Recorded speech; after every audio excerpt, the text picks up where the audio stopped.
But the thing that HubSpot really cares about internally is the metric that they track called net new ARR. Now, we all know that for SaaS companies, and just for any company generally, right, high rates of growth become harder to maintain the larger you get. And the reason for that is that it's really hard to have a large percentage increase off a large base, right? So it's much easier to generate 100% ARR growth if you're at $1 million in ARR. Generating 100% ARR growth when you're at $1 billion, obviously much more difficult. Palantir's coming close, but other than that, most other firms are kind of way off the mark. But as long as a company continues to add strong amounts of net new ARR, quarter after quarter, right, they're still going to be in a good place, right? So it may not be that the percentage ARR growth rate is increasing or remaining stable, but if we're able to continue to add incrementally larger pieces of net new ARR, the business is going to be in a good spot. So how are HubSpot performing on this mark?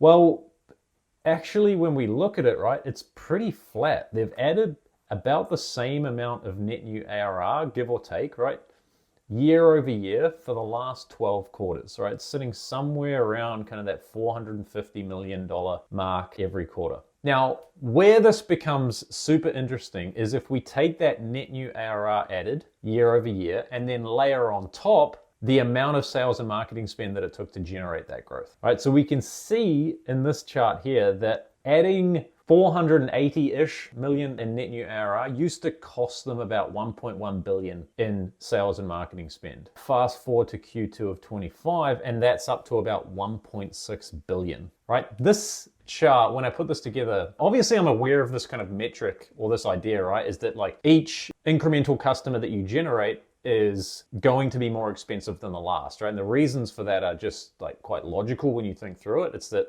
the people most likely to buy your software probably already have.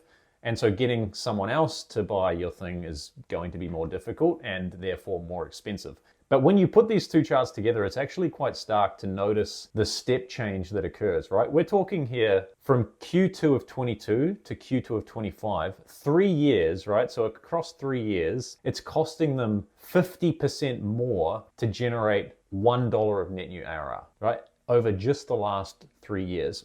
Now, I am sure that this won't be isolated to HubSpot, right? And I'm actually going to do this exercise. We could go and look and pull this chart together for all of the companies that we track. And we'll go and do that over the next couple of weeks just to take a look at how this trend has moved for each of the SaaS businesses that we monitor.